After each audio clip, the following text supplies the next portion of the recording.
ఓడియమ్మ, ఈ వెబ్సైట్ వల్ల ఇలా జరుగుతుందని అస్సలు అనుకోలేదురా బాబు.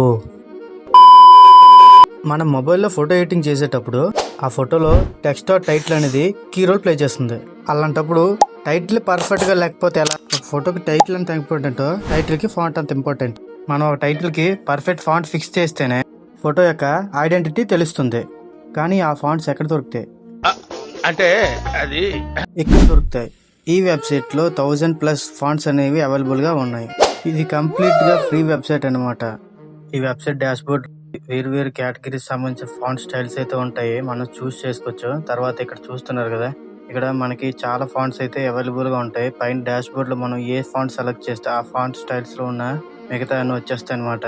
ఈ ఫాంట్స్ ని డౌన్లోడ్ చేసుకోవడం కూడా చాలా సింపుల్. సపోజ్ ఒక ఫాంట్ సెలెక్ట్ చేసుకుని అక్కడ డౌన్లోడ్ పెట్టి ఆఫ్ చేస్తే డైరెక్ట్ డౌన్లోడ్ అయిపోద్ది. ఈ వెబ్సైట్ లింక్ మీకు కావాలనుకుంటే ఈ వీడియోకి ఒక లైక్ వేసుకొని మన ఛానల్ సబ్స్క్రైబ్ చేసుకుని మన బయోలో ఉన్న టెలిగ్రామ్ ఛానల్లో లింక్ ఇచ్చాను, వెళ్ళి చెక్అౌట్ చేసేయండి. మీకు కానీ ఎడిటర్ ఫ్రెండ్ ఉంటే ఈ వీడియోని మీ ఫ్రెండ్ కి షేర్ చేసేయండి. నెక్స్ట్ వీడియోలో పిక్సెల్ ల్యాబ్ లో ఈ ఫాంట్స్ ని ఎలా ఇంపోర్ట్ చేసుకోవాలో నేర్చుకుందాం.